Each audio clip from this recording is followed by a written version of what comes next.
on WFIU in Bloomington, Indiana. I'm Kate Young, and this is Earth Eats.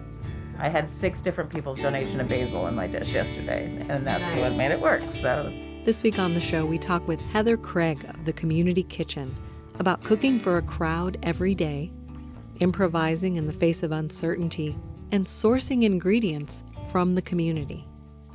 Plus, stories from Harvest Public Media about rural grocery stores and the effects of the Trump administration's USDA cuts on farmers and rural residents. That's all just ahead. Stay with us.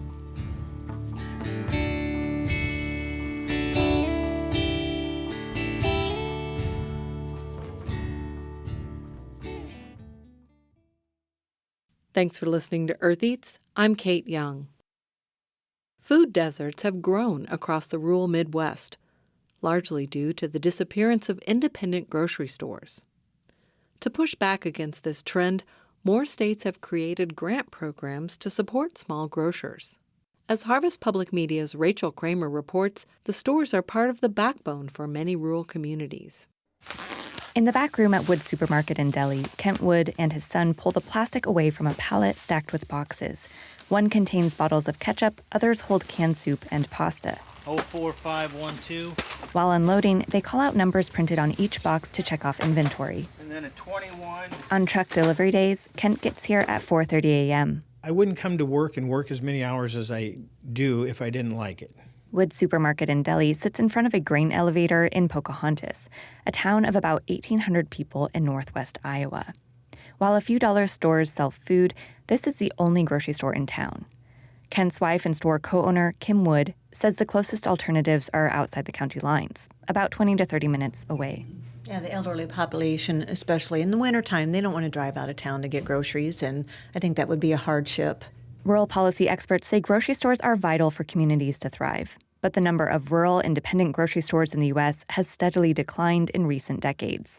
To help reverse this trend, 6 states, including Illinois, Minnesota, North Dakota, and Oklahoma, have passed legislation in recent years to develop grant programs for grocers.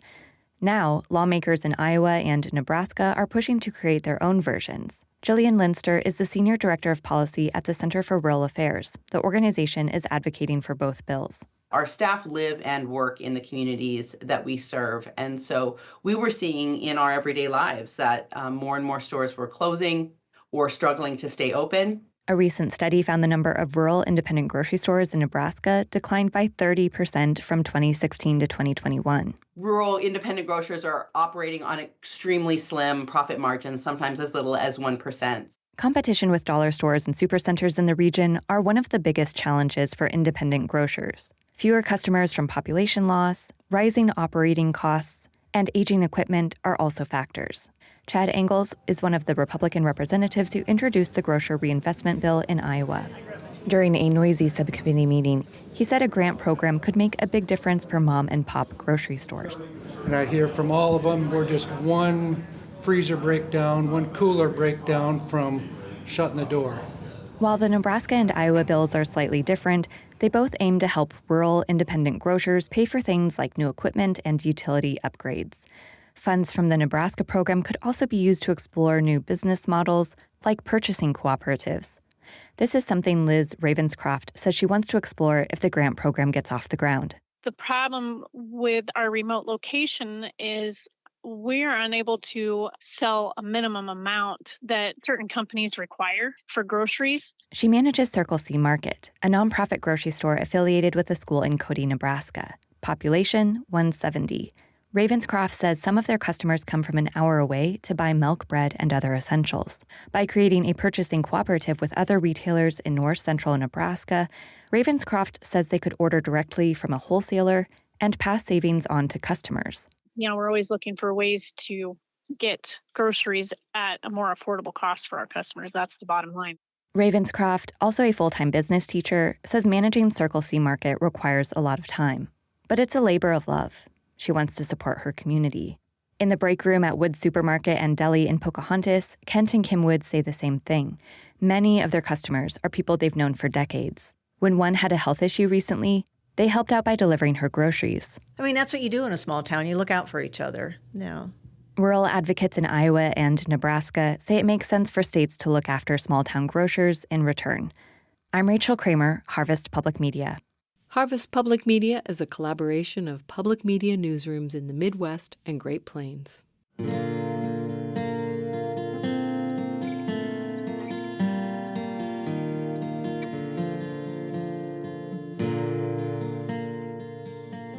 From food banks to food pantries to soup kitchens serving hot meals, nonprofit emergency food centers have become an important thread in our nation's social safety net. Here in Bloomington, the Community Kitchen of Monroe County serves free hot meals 6 days a week in their dining room on South Rogers Street. And that's just the tip of the iceberg. They have satellite express locations offering meals to go, a summer meals program for kids, and they provide meals for 22 Head Start classrooms in the county. The Community Kitchen also prepares food for other organizations such as shelters. They make meals for homebound seniors and chronically ill individuals. During the school year, they provide food for a few after-school programs and send food home with kids through their Backpack Buddies program. Suffice it to say, there's a lot of food coming out of that kitchen on South Rogers nearly every day of the week. You might have a picture in your mind of the kind of meal served in a soup kitchen. You might be thinking of institutional cafeteria-style food, heavy on the brown gravy and overcooked canned green beans. Prepare for that image to be shattered.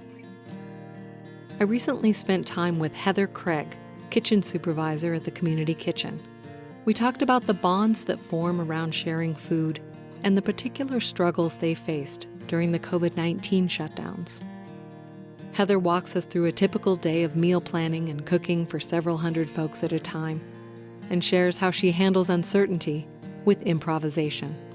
My name is Heather Craig, and I'm the kitchen supervisor here at the Community Kitchen of Monroe County. I have been working here for about 8 years. I took over as kitchen supervisor about 2 years ago in the middle of the pandemic from Adam Summer, who had been here for 19 years. Heather had a roundabout path into this work. She's trained as a musician, a violinist, and found herself working in food service for her day job. I love food service. I have worked with several chefs in town and helped open places such as the Upland, worked at Lenny's, lots of different places. I had gotten away from food service and said I was never going to do it again. So I was touring with a band. They decided to stop touring and get married. I was looking for a job and I saw this opening at the Community Kitchen. And in the back of my mind, I said I could go back into food service for something like this. So I came and I started working here part-time, cooking and helping with the volunteers, which we all take part in doing. And I just stayed. And then Adam decided to leave and become a full-time father. So I took over and supervisor, and I love it. It's a very rewarding job. We at the Community Kitchen have several different programs. The one that people are probably most familiar with are the dining room and the express location, where we serve dinner from 4 to 6 p.m. Monday through Saturday. These services are no questions asked, anonymous. People don't have to give us any reason for coming in. It's just no questions asked. We'll feed you. We welcome families. We have a nice family section. We have a broad spectrum of people who use our services. Our location here on South Rogers has a sit-down dining room that we have their hot meals, and then we also offer cold meals to take home. Our West 11th Street location offers hot carry-out meals and cold carry-out meals only. We also provide meals for Positive Links, Area 10, Agency on Aging. We have Head Start functions out of here. Right now we're in the midst of our summer lunch programs, where we have our truck and a couple vans that go around to different neighborhoods and park for a certain amount of time and offer food to kids. We also serve breakfasts and snacks to Boys and Girls Club, Girls Inc., and The Rise. And then we do Backpack Buddies as well, but there's no cooking involved. That's just packing groceries that we send bags home with children to help their families get through for meals. We have, in the last couple of years, added a service, hot food service in Ellettsville. We were able to get this amazing food truck. It's not the same kind of food truck that you see. We don't cook on it. We have a way to keep the food hot, so it's more of a transport. We've been utilizing that for the Ellettsville service, and we've been using it in the children's lunch program this summer. The truck goes to 3 different locations. It ends up at the end of the evening at the library, and you can find the times and the exact locations on our website, or you can call us and ask if you have questions. We're hoping to expand that service to all full 6 nights. Right now it's just Tuesday, Thursday, and Saturday in Ellisville. We're hoping it may be somewhere else in Bloomington. We're finding locations that are harder for maybe people can't get here. So we're looking to expand that. But that's been an amazing addition to our fleet. It's going to give us opportunities to get to some places that we have not been able to before. And Monroe County is a big county. It's not just Bloomington, and we're here to serve the county. So we're looking at more places we can go. And that hopefully we'll be able to reach some more people that we haven't.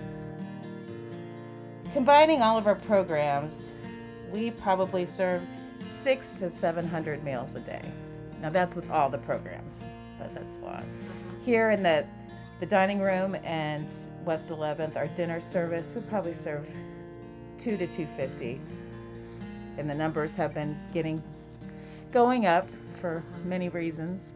So you said that it's a no questions asked. Can you talk about that and just sort of the importance of that? Well, it allows people to not have, we don't ask for income, we don't ask why you're here. And one of the things that I think is really, I'd like to emphasize, a lot of people think of a community kitchen as the last resort for food. People will go to like Mother Hubbard's before they'll come here. There's so many reasons. We have lovely, nutritious, we'll get into our food, what we cook and what we offer later, but we're here to help feed you if it helps you put gas in your car so you can get to work. If you need help just to get you through a rough time, even if it's just a couple days a week between paychecks, we are here. It is comfortable. People are pleasant. Our volunteers are wonderful. No, but I like to think of it as more of a bridge than a net. I don't want wait till people have fallen all the way through to help get you what you need. If somebody's just like, I'm having a bad week, or honestly, you live alone, you're retired, and you just don't want to cook. You can't cook for yourself. There's so many reasons why people come here. I like the fact that we don't require any proof of need. But yeah, it just allows people hopefully to feel a little more comfortable coming in here and no judgment, none of that. This is just a nice place. We've got good food, and we're just happy to have you and feed you. They have a simple sign-in sheet to keep track of how many people they serve, but you can use their services anonymously, and they don't allow photographs in the dining room. You can grab food and sit at a table and do your own thing. You're not going to be bothered. We do have Sarah, who helps our patrons find services and things like she's a resource specialist. And she might come and talk to you and just welcome you. Or I might welcome you if you look like you want to, but if you don't want to talk to anyone, you don't have to. You just come in and eat. And there's no limit on how many times a month you could come in? Nope, you can come in every day, and I said you can eat as much as you can or want to at each evening, and yep, no limits on that. We also have cold carry-out meals that are reheatable, or you can eat them cold. Not everybody has access to a microwave or an oven, so it'd be like a protein dish, a vegetable, and a starch. Because I could imagine some people maybe feeling like they would like to get the food, but they're not sure about coming into the environment, that they're not sure. They don't, want to talk to people or whatever. Absolutely. And so our location on West 11th Street is hot meals, and you can get hot meal and cold meal to go. They're packed out. So if you don't want to sit down and eat, you can just go in there and get one and leave. Here, we have a family dining area, and we've had so many wonderful families. It's just such a joy when the kids come in. It makes everyone light up. And it's very comfortable. It's not completely isolated from the dining room, but it's off in its own corner. I think there are probably a lot of people have ideas of what a community kitchen is like, and it's family friendly. We want people to feel welcome here, but we do enforce our rules. First and foremost, safety, comfort, people to feel welcome, but also to feel safe here. So I think some people are surprised when they come in the first time to see that it's a nice, pretty comfortable environment. Heather says that if someone's having trouble following the guidelines or causing problems for others, they will be asked to leave. Even then, she sends them off with a meal to go.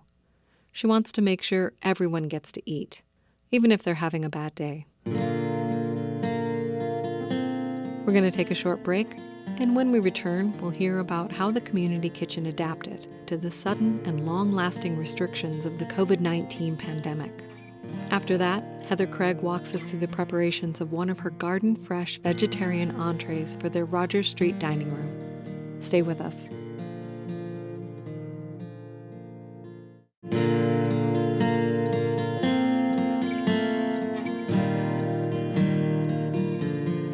Kate Young here. This is Earth Eats. I'm speaking with Heather Craig of the Community Kitchen of Monroe County. In March of 2020, when restaurants and other businesses were closing and people were asked to stay home as much as possible to prevent the spread of the COVID-19 virus, emergency food services were needed more than ever.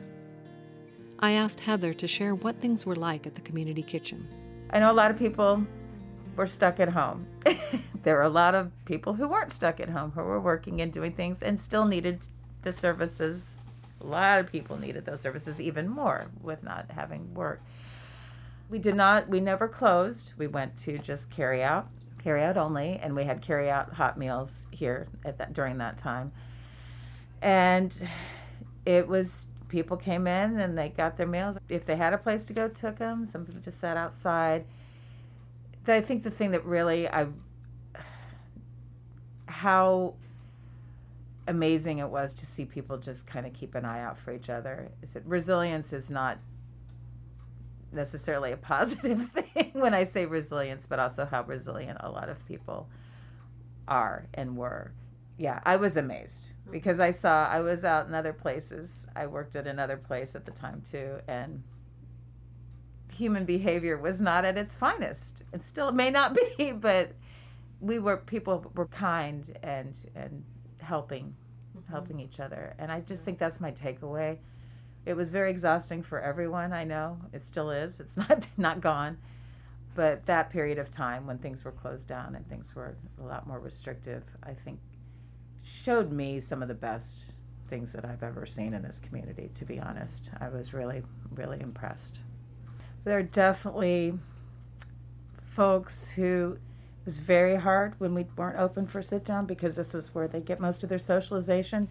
But people watched out, knew this person or knew that person, and tried to at least have some contact, whether it was outside or keep an eye on them.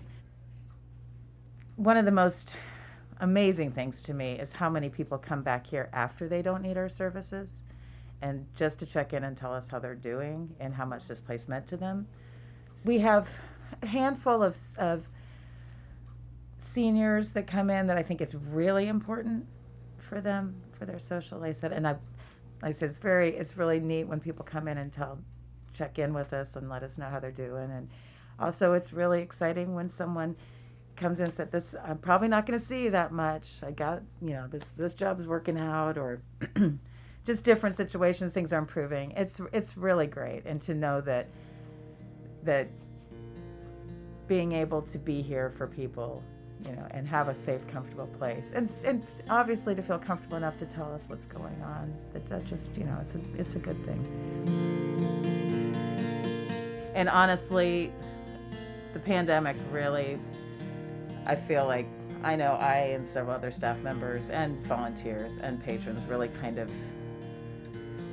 I don't want to say became closer, but had a more stronger connection, because we could not have done what we did during the pandemic without our patrons being so fantastic. And then when we were able to have volunteers, because our patrons they had to sit and eat outside, through year and a half, I think we didn't have service. We never closed any days. We stayed open and we fed people, but it was tough. Cold and heat and sitting there trying to eat out. And everyone really gracious. Everybody had a few mask issues, but honestly, I think we had less problems than most other commercial, grocery stores and things. People, were much more kind and understanding. And really, when we opened up, the first day that we opened up, I just told all the patrons, I was like, thank you, because people were emotional. It was this is a place for a lot of people, and it just was told them how appreciative that we had done this, made it through together, and that we couldn't have done it if everyone hadn't been super wonderful. I don't even know how to say it. I mean, gracious is the word.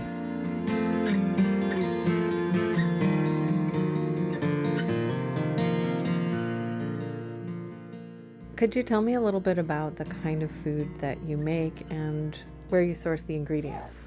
We offer a hot, nutritious meal. In general, the components of our meal, every night we have a hot main dish and we have a vegetarian option. We serve a side vegetable, a salad, fruit, beverages, and often dessert. So that's pretty basic. Now within that, there's a lot. We have wonderful, wonderful opportunities for ingredients. A lot of our canned goods, dried goods are donated. A lot of that's from individuals. I don't think people realize how much it just comes from individuals. We get, oh my gosh, we get amazing fresh produce now all year round from the market, from farm to family, and other growers and other groups that bring the different markets.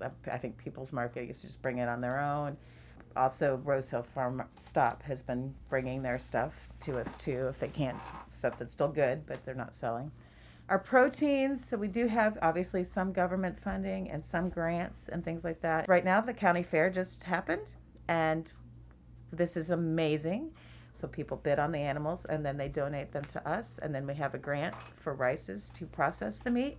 I think we got like 5 cows and 6 pigs and 2 sheep and a goat, which is a lot of meat.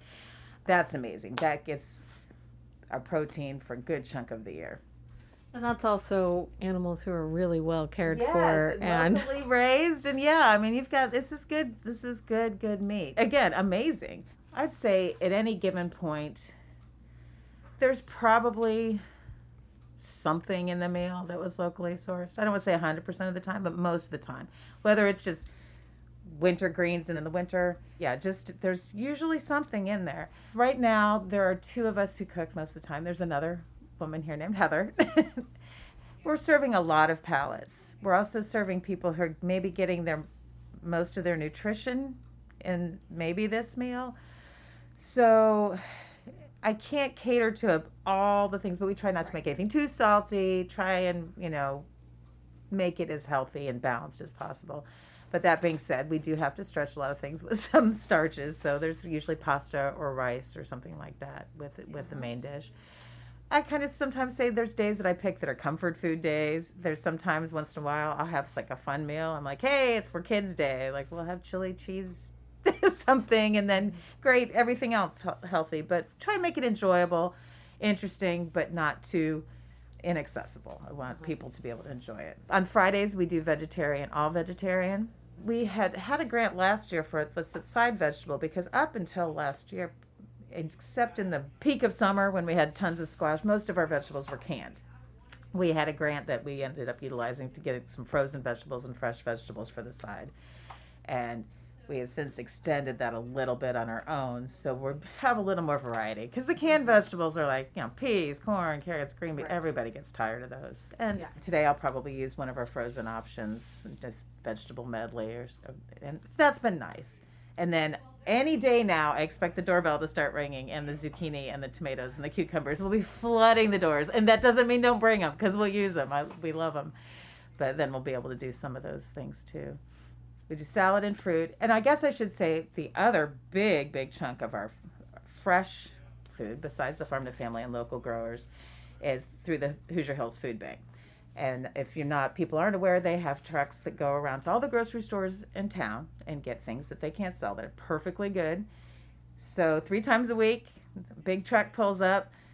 Me and my coworker get on, and we basically grocery shop and see what's on there that we can use.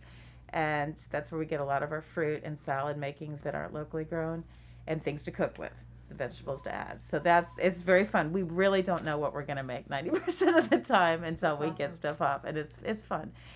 So that's a skill that you have to have, is being able to think on the fly and cook with what you've got and not having everything planned meticulously ahead of time. Yes. And that often when we get new staff, especially people who've worked at restaurants for a long time with fixed menus and meals, sometimes it takes an adjustment.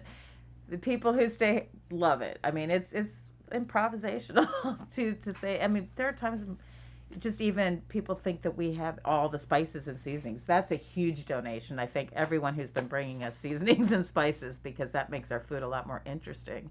But we may not have like cooking, the basic things that people think you would have in your kitchen. So when people come in from a well-stocked professional kitchen, we do pretty good. But I mean, I've made chili a lot of times without onions. It's fine. People don't, but you just have to break yourself of that. I must have this ingredient to make it. And how do you respond to that? Like, is that something that you enjoy doing? Do you find it fun? Yeah, most of the time. In fact, almost all the time. I remember when I first started cooking, it was a little harder to break myself of the concept of I had an idea of how the integrity of the dish, or I wanted it to be only squash, And sometimes we have to make at least 15 to 18 gallons of the main dish for our hot service. Yeah, you have to just keep making it big enough. So sometimes you have to add things that aren't exactly what you intended, but still good. So I enjoy it. You said the zucchini and the tomatoes will start coming in and stuff. Is that something, so can just individuals donate food from their garden? Yes, they can. Locally grown food. Directly? Yeah. And even if it's not enough for the whole meal, it's still okay? You might find a use for it? Absolutely. That's small amounts add up. Again, the vegetarian dish that we make is smaller. Okay. Sometimes it's just a little bit adds up. I think people feel like, oh, that's not very much. It's what is that old story, the stone soup, where everybody brings, it's literally no stones involved, I promise. But that's kind of how it does. It's like people often say, oh, this probably isn't enough. But I'm like, believe me, it's worth it. I had 6 different people's donation of basil in my dish yesterday, and that's what made it work. So that's really good to know. I think a lot of our listeners do grow food in their backyards, and sometimes you just have more than you need, and you might want to know that this would be a great place to bring it. Yes. To demonstrate the improvisational skills required to cook at the community kitchen, Heather Craig let me join her in the kitchen to see for myself. We'll get to that after a quick break. Stay with us.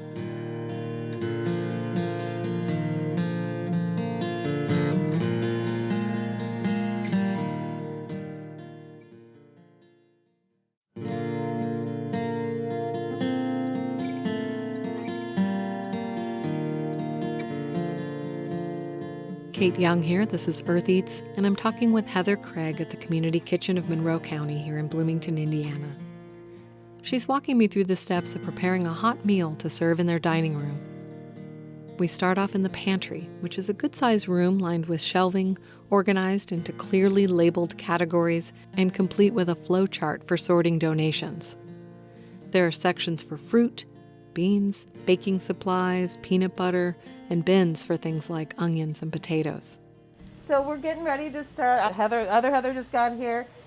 My job today is cooking the main dish, and Heather and her volunteers will be in charge of the side dish. I had a little rough idea of what I was going to make, but generally kind of come back, it's like, okay. So yesterday I had made pasta, so I know I'm not making pasta today. I had made a creamy chicken, basil, egg noodle, summer squash. Today I have ground beef. So we know what the protein, we pull that out of the freezer, so we kind of have at least an idea of the protein. I want to do what I call like unstuffed cabbage. That is just ground beef, and will be some rice and some vegetables, some peppers and cabbage. When I'm thinking and I'm getting an idea, do I have rice? And we're not very high on rice. I've got 1 bag of rice. I'm gonna go ahead and grab that while we're back here. We're really low on tomato products, so I'm gonna have to, this was great. Somebody cleaned out their pantry and brought a bunch of tomatoes yesterday. Okay, so you'll be able to put that to use. Some of that. We grabbed the dry goods and moved into the kitchen. So this is the kitchen. We have the giant tilt skillet, which has been amazing. We got that about 2 years after I started. Before that, we used these pans. These are these giant rectangular metal pans, and we had another stove. And like the heat was, it was crazy. So this has been wonderful. Wonderful. Oh, love it. Next, Heather led me into the walk-in cooler. And then this is where we keep our protein. So I'm going to grab, I have 30 pounds of ground beef. And And our meat allowance is 30 pounds a day for our meals. So, okay. I'm gonna go ahead and grab that. Careful. Get this thrown and start cooking, then we can grab other ingredients. Now, the one thing I'll have to do, and hopefully this, you may have to adjust sound, is I have to turn on the hood. Okay. So let's see how much that. It's not too hard. Okay. So I'm going to throw the meat in to start browning, and then we will start on the vegetarian dish. Okay, sounds great. So I'm heating up my tilt skillet. It's like a giant square stainless steel contraption that has hydraulics that lift it up and down so I can dump food in and out. And it's like a big skillet. Just cook in it. But they're very neat. Cooking big batches. Throw this ground beef in so it's getting started. These are big 10-pound, what they call chubs of meat, which I don't like that term, but that's what they call them. And with this main dish, I will brown the ground beef. I will add some onions, some chopped sweet peppers, multicolored peppers that we have. I will chop up some cabbage that was local cabbage, by the way, and some seasonings, and then I'll cook rice. So it'll be like basically your components of a stuffed cabbage, but unstuffed. And then the fun part, I get the gloves on, and I'm going to break it all up with my hands. My gloved hands. Works better than anything else. While the 30 pounds of ground beef was browning in the tilt skillet, Heather got started on the vegetarian dish for the day. So one of the things our volunteers help us do, is get things chopped up. We have from 11 basically to 1:30 to cook all our food. So anything that can be chopped up ahead of time is really helpful. I'm going to grab some things from the cooler here. So this is one of the things Farm to Family brings us, are these amazing mushrooms, which I'm sure people have seen at the farmer's market. Yeah. They have the little trumpets, and these are so gorgeous. While my meat is browning for the main dish, I'm going to work on my vegetarian side dish, which in my mind is going to be some sort of Creole kind of vegetarian thing, since I've got mushrooms, okra, some onions, some peppers. I'll add probably a little bit of tomatoes. Either we'll serve that with rice, or if I get the chutzpah, I will make some cheesy grits, which is super fun, which I made just do. That sounds very good. So it is nice that I have some of my things prepped. I have a nice large skillet. Covers about 4 burners. Yes, we get some oil in there. Ooh, and I believe I have some chopped garlic. I'm going to see if I can find some celery. Okay. This is where you go. Maybe I have celery, maybe I don't. She didn't have celery, but she found some Swiss chard from a farmer's market. Not necessarily the same profile, flavor-wise, but I'll get some nice crunchy stems off of that, make some color. Then we'll add the greens. Yeah, seems good, right? And this is how it is. It's good, what do we got? And it's very, like I said, very fun. Especially when we have things around like this. Yeah, I guess this time of year is good. Yes. Some of these onions. Look at this nice chopping job one of our volunteers did. Woo, pretty good, pretty good. Got little onions in there. I love that. Just pouring it in. Yeah, there's no measure. I will measure some when I go to make the rice. I will actually measure. But yeah, it's just really, it's like cooking by feel for sure. You could be, I'm sure, really, really approach this differently. All of us who cook approach cooking a little differently. I kind of cook like this at home anyway, just kind of wing it. I don't really use recipes, so for me it's perfect. So I'm going to put, we compost here. We have a local company that comes and gets all the compost. Some of it goes to pigs that eat it. So I'm just going to chop up some of these rainbow chard stems. Got lovely pink and yellow and orange. Yummy, yummy. And save the leaves over here. Oh my gosh, it looks like a peppermint steak. This is already beautiful. I better grab a spoon. I'm not gonna do it. Some garlic scapes, which I think would be fun. Add a little more flavor. We have so many.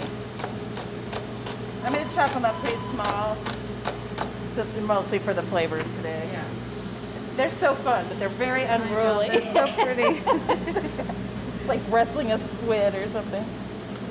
But yes, this is, again, just some of the fun. You can see how it can be very enjoyable to come in and just see some of this produce and figure out how to utilize it. Now, are you somebody who tastes as you go, or as you get towards the end, do you try to find out, okay, is this flavorful enough? How's this doing? I definitely taste. The two things that I really have to watch out for here is we can't make anything too spicy, and the salt. We don't go too salty. So I'm actually, as an individual, kind of a low salter. The heat is pretty easy to avoid, but it's hard. Like I'm making something that I might want to make spicy. One of the most appreciated donations by the patrons is bottled hot sauce, because then the people who like it, usually a bottle of hot sauce goes in like a day. I like to taste things. Usually have a coworker taste it as well, somebody else, for that salt factor. Does it need a little bit more? I'm gonna dump these in here. Oh yeah.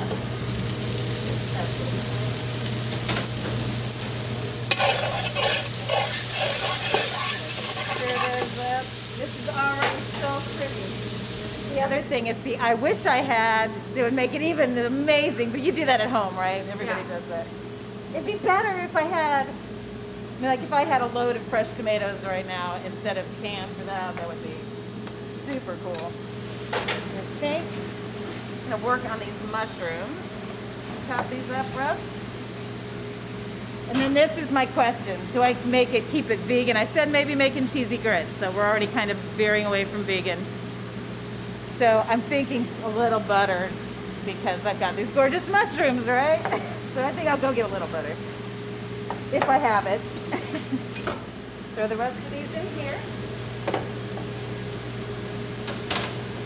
And stir those up. All right. I am going to see if there is any butter. I'm going to slide that right in. And she found 1 pound of butter in the cooler. It's mine. Yeah, I think that's going to take it to the next level. I think so too. It's like, who doesn't want butter in there? And even though I said we do make vegan, we really don't have that many people who really are restricted. We have a few allergies.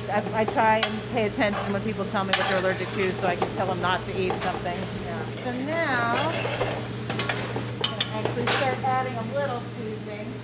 I have the garlic scapes. Now I'm kind of torn with that nice garlic flavor being overpowered by this pre-chopped garlic. So I'm going to grab a spoon and see what. So It smells amazing, just with all those vegetables. I It could just smells eat it incredible. Like this. If I had fresh corn off the cob right now, this would be perfect. The mushroom, even without salt already. It can add garlic. It's very nice right now. Yeah, let me get this. I actually, when the stuff is this fresh, I usually wait to salt it. I like to taste the true flavor of the vegetables before. I know some things it's nice to salt them right off the bat, but now is a good time to add a little layer. Kosher salt. So this is one of those days. We don't have any ground pepper. We just have these little. So I'm going to, for this dish, it seems okay, right? Oh yeah. But for the big dish, it's going to be a lot of grinding. But at least I have some. That was not very much. But I do have some white pepper, which will go with this as well. So a little black pepper. We'll do some paprika. I'm a fan of coriander. Oh, It's smelling so good already. A little bit of coriander. We don't have celery. I did have that chart, but I'm going to put a little celery seed just for that little bit of celery taste. Not too much. I am a big fan of a little bit of nutmeg or allspice or cinnamon or whatever in the food. I think that in most dishes adds a nice depth. Not enough to necessarily taste it, but always good. I'm a cinnamon in my chili kind of person. Yeah. All right, that is the chili. With the vegetables and seasonings simmering, Heather ducked into the pantry for some cans of tomatoes and beans to round out this vegetarian main dish. Unlike in a restaurant where they use large number 10 cans, most of what's donated to the community kitchen is in the small household-size cans. Luckily, they have an industrial motorized can opener for the 50 to 100 cans that they often need to open to complete a meal. I'm so glad to see that because I was worried about all those cans. These are crazy can openers. Motorized can opener. Amazing. Right? This is some volunteers' favorite tool, some volunteers' least favorite tool.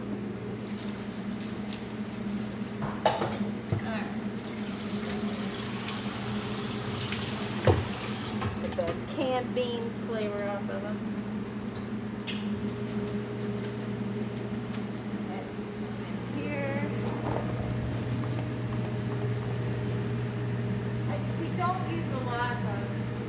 Meat substitutes. Now, given that, yesterday I had a whole bunch of vegan meatballs from the Hoosier Room, and I made like a teriyaki meatball thing. So sometimes we have that, but it's a lot of beans, and first we don't get a lot of the meat substitute donated, but also I think it's healthier. I mean, that's what I prefer to eat now. It was time to give the dish another taste. All right. I think it needs more. There's enough fresh vegetables. I almost like it just kind of clean like that. I think maybe some garlic. I don't think it would hurt to add some garlic. I was afraid it wasn't going to be salty enough. It could use a little salt, but it's not completely bland. That's what my taste buds are so. I think I'll do a little garlic. I think I could probably go a little bit more on everything, to be honest. Let's try that. All right.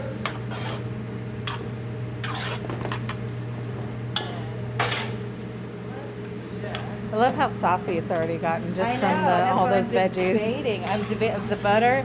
I was thinking about adding some veggie broth, but I think I might just let it be with its own. It's making its own veggie broth. Yeah, it is, and that's way better than the. Oh yeah. I think I'm gonna do the cheesy grits. Add over some cheesy grits. I think it's gonna be all right. I love the mushrooms and the okra. Oh, I love okra so much. Favorite. I do that like farmer's market stir fry at home all the time with the okra and the wax beans and green beans and corn off the cob and fresh tomatoes. And next time I go to the market, I'll buy some of those mushrooms so I can do that at home. All right, so that's that. Okay, so you made a vegetarian dish in what, 5 minutes? No, it was a little longer than that. But honestly, it helped that I had some stuff cut up. But thank you, and thank you for helping me taste it. Thank you so much for letting me tag along while you did all this. Oh my goodness, it was a pleasure. That was Heather Craig, kitchen supervisor at the Community Kitchen of Monroe County. For more information on their programs and to see some photos of Heather in action, go to our website, eartheats.org.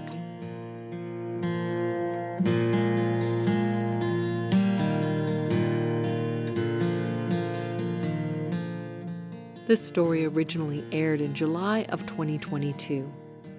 The WFIU newsroom spoke with Tim Clower of the Community Kitchen this week about how the Trump administration's recent USDA cuts could limit local food assistance at agencies such as theirs. Find that report at WFIUnews.org. Harvest Public Media is also reporting on this. The U.S. Department of Agriculture has canceled 2 programs that help states, tribal governments, schools, and food banks buy local food from farmers. That includes more than $21 million in Indiana. Harvest Public Media's Rachel Kramer reports. The cuts halt more than $1 billion that schools and food banks were expecting this year. Iowa Food System Coalition Executive Director Chris Schwartz says more than 300 farmers in the state have already planned on that funding. This is the kind of stuff that sends farms into foreclosure. This is the kind of stuff that people lose their homes over. And so here, these are people that have been good faith partners with the effort to provide nutritious food to Iowa's children, and we're just going to be hanging them out to dry. Advocates say the funding cuts will also impact the kids who rely on school lunches for nutrition. I'm Rachel Kramer, Harvest Public Media. It's been a turbulent couple of months at the federal agency that funnels funding to many rural communities.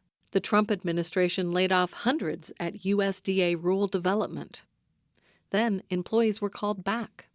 As Harvest Public Media contributor Frank Morris reports, that uncertainty may erode a major source of federal largesse for small towns and farms. Raising big animals for meat is tough, and on small farms, owners do all the work.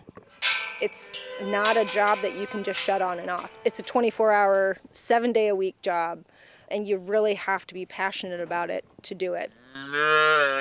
Janet Batchelder and her husband Brad and 4 kids raise cattle, pigs, bison, and poultry near Belton, Missouri. This winter has been a hard one, and sometimes you question your life choices when it's negative 25 wind chill.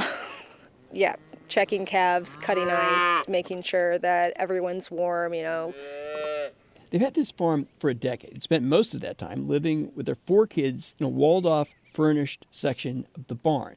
When the pandemic hit and shut down big meatpacking plants, they saw an opportunity to sell individual cuts of meat. But going from raising livestock to also processing it and marketing it is a big step. We kind of didn't know if we should go to that next level of shipping, marketing, restaurants, butcher shops, and how do you get there? Brad Batchelder says a grant from USDA Rural Development made it possible. Oh, yeah. I mean, it was really almost life-changing for us. This grant has definitely, we see a path and a vision now, and that has been even more motivating to us, I think. Pork is in here. We have our beef products in this freezer. Now they're running a thriving meat shop out of a corner of the barn where they used to live. USDA Rural Development covers half their processing costs.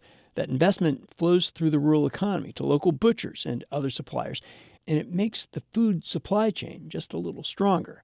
USDA Rural Development is rooted in the Great Depression. It's Washington's primary tool to boost rural areas, places where President Trump won, on average, almost 2/3 of the vote last year.